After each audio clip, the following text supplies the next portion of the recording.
Saya menemukan wanita ini dalam keadaan terluka tubuhnya. Yang lebih berat adalah luka batinnya.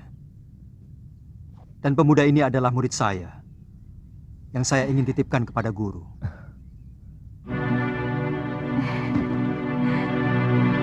Dalam cerita ini, kita akan menyaksikan detik-detik kehancuran perguruan Sugaluh yang didalangi oleh Darpasura dan Nila Saroya yang bekerja sama untuk berkhianat di perguruan tersebut. Awal mula, ketika waktu itu Prabu Angling Darma telah menitipkan Nila Saroya dan Suliwa di perguruan Sugaluh. Kamu sekarang berada di Padepokan Sugaluh, Nini. Saya Empu Mahasura. Dan ini... orang inilah yang membawa Nini kemari. Melihat luka yang Nini derita, Nini mengalami tekanan batin yang sangat berat. Paling tidak, Nini menyimpan dendam yang begitu mendalam.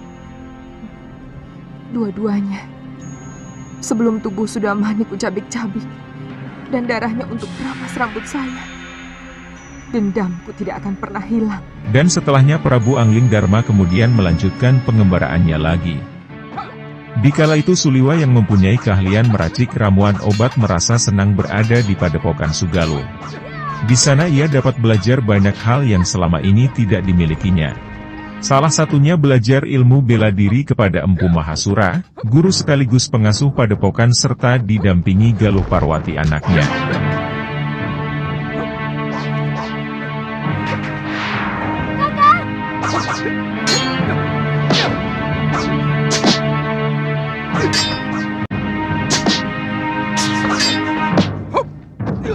Kakang benar-benar hebat. Semua jurus yang saya ajarkan, dengan cepat Kakang serap. Saya ingin cepat belajar ilmu dasendria dari guru.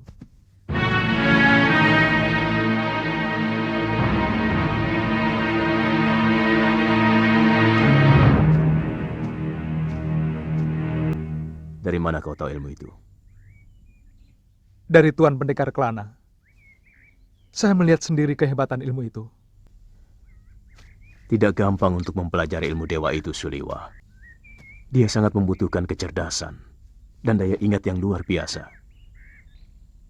Di samping kekuatan tenaga yang sangat terlatih, baik tenaga luar maupun tenaga dalamnya. Nini Galuh Parwati berjanji akan mengajar saya, Guru.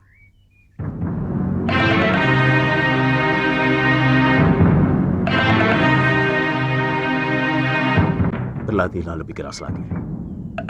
Saya yang akan menentukan kapan kamu menerima ilmu itu. Terima kasih, Guru. Di Padepokan itu, ketika Nila Saroya yang masih mengalami gangguan mental karena trauma, setelah diperkosa pendekar golongan hitam yaitu Sudamani. Kini Nila Saroya mendapatkan perhatian khusus dari Empu Mahasura dalam proses rehabilitasinya. Perlakuan istimewa tersebut nampak dalam proses pengobatan yang hampir setiap hari selalu ditemani Empu Mahasura.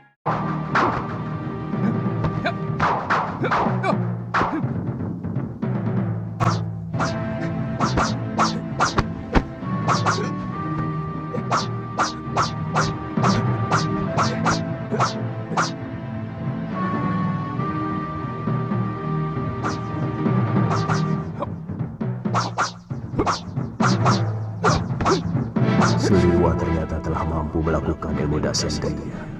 Benar-benar anak ajaib. Luar biasa. Kakang Suliwa sudah bisa melakukan bagian dari ilmu dasendria dengan baik. Untuk bisa membalas dendam Nini kepada manusia jahat itu. Dan Prabu Angling Darma meminta saya untuk mengajarkan sedikit ilmu yang saya miliki. Prabu Angling Darma? Ya, dia yang menolong dan membawa Nini kemari. Prabu Angling Darma itu adalah murid pertama dari Padepokan Sugaluh. Tapi semua terserah kepada Nini. Hingga saat ini, Nila Saroya masih menyimpan dendam yang mendalam kepada Sudamani. Bahkan di Padepokan, ia hanya berniat untuk memanfaatkan Empu Mahasura agar menurunkan segala ilmu dan ajian yang dipunyai Padepokan untuk balas dendam. Salah satunya adalah ajian dasendria. Ajian ini dapat membaca 10 indera manusia dan tidak bisa dimiliki oleh sembarang orang. Karena ajian ini memerlukan konsentrasi dan daya ingat yang kuat. hingga Empu Mahasura tergoda dengan kecantikan Nila Saroya. Dan akhirnya Empu Mahasura berencana menikahi Nila Saroya. Mahasura pun tidak menyadari bahwa dirinya telah mengandung anak pendekar bejat Sudamani. Karena sudah dibutakan cinta dan paras cantiknya Nila Saroya, Mahasura pun segera menikahinya. Dengan meninggalkan goresan luka hati pada Dewi Sintawati istri pertamanya. Percayalah, saya benar-benar mencintaimu. Terus terang, beberapa hari ini, saya merasa diri saya sebagai Kamajaya. Dan setiap saya melihatmu, yang saya lihat adalah Kamarati. Hampir terlintas dalam pikiran saya untuk bunuh diri. Sejak mengawini Nila Saroya, hampir tidak pernah Kakang Mahasura mendatangi saya. Saya kira tidak perlu Nyai Dewi sampai melakukan perbuatan itu. Saya yakin suatu saat guru pasti akan menyadari kekeliruannya. Sabar, Nyai. Kata orang-orang tua, Tak tahu diuntung. Dengan kebengisannya, Nila Saroya dan Darpasura yang tak lain adalah adik dari Mahasura, berkomplot dan bekerja sama menuduh Dewi Sintawati telah melakukan perselingkuhan dengan salah satu murid terbaik Padepokan, yang bernama Gramya. Skenario itu pun dilakukan oleh Darpasura di kala itu. Ia sedang mengintai Nyai Dewi Sintawati yang sedang menumpahkan kesedihannya saat bercerita dengan Gramya.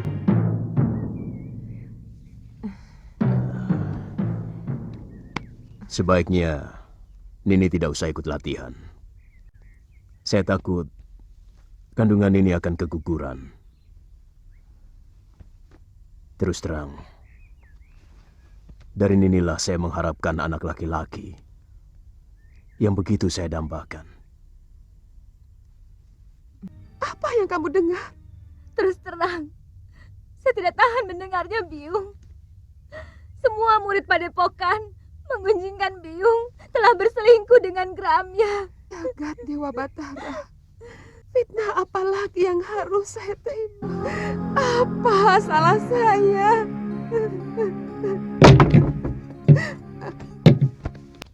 Atas nama Raja, Nyai kami tangkap.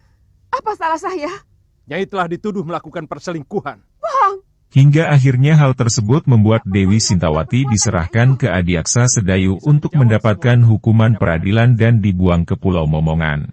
Pulau Momongan adalah tempat yang telah disiapkan oleh Batara Sedayu bagi orang-orang yang melakukan kesalahan seperti mencuri, membunuh dan lain sebagainya.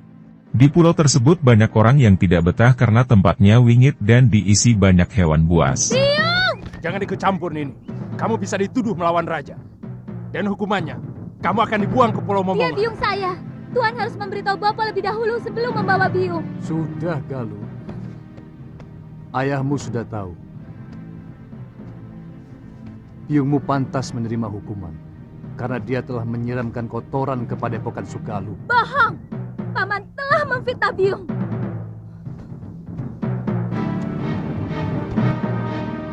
Bawa lelaki durjana itu kemari.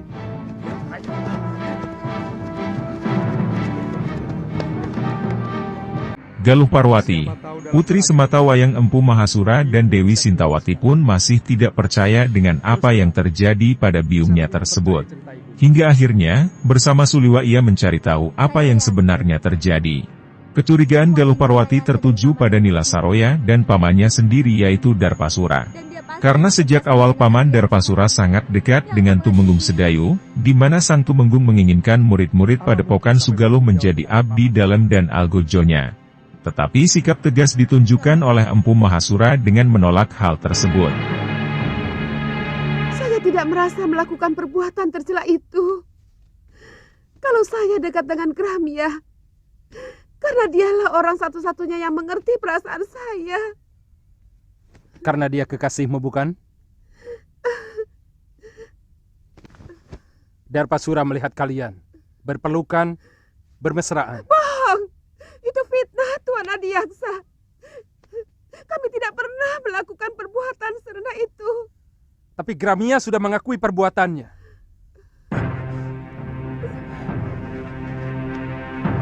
Bahkan menurut dia,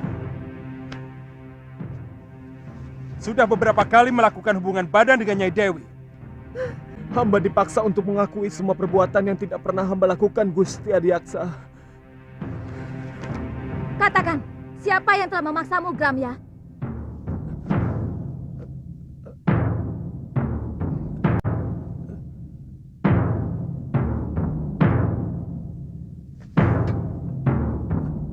Demi keadilan, katakan yang sebenarnya, Gramya. Galuh. Siapa kamu? Apa kamu mau menerima hukuman, padahal kamu tidak melakukan apapun? Kamu tahu hukumannya bagi orang yang mengacau pengadilan. Kamu bisa dibuang di Pulau Momongan. Hamba tidak pernah melakukan perbuatan terkutuk itu, Gusti. Semua pengakuan hamba tadi karena dipaksa oleh...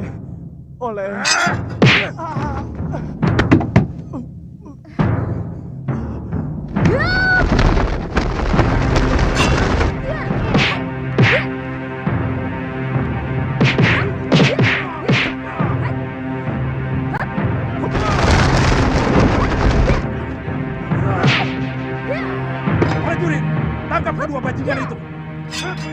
Buang ke Pulau Momongan. Tidak.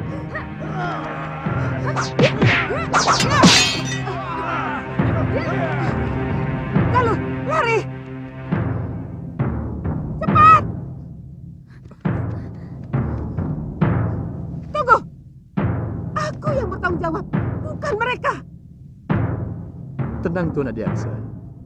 Kedua anak itu pasti akan diusir dari perguruan Sugalu. Saya akan laporkan kekurang ajaran ini kepada Kakang Empu. Semakin jelas bahwa Paman Darpasyura berkomplot dengan Tuan Adiaksa mau mencelakakan Biung. Saya juga curiga Nila Saroya juga terlibat dalam hal ini. Ini pasti persekongkolan untuk menghancurkan Padepokan Sugalu. Apa yang harus kita lakukan? Kita tidak mungkin kembali ke Padepokan. Bopo pasti akan menghukum kita. Barangkali dengan hukuman yang lebih berat daripada hukuman Adiaksa. Karena kita telah dianggap membuat aib bagi perguruan. Jadi? Kita ke Pulau Momongan. Mungkin Biung dibuang ke sana belum tentu bersalah. Karena pengadilan itu hanya pura-pura. Supaya kelihatannya ada keadilan di negeri ini. Padahal, semuanya omong kosong.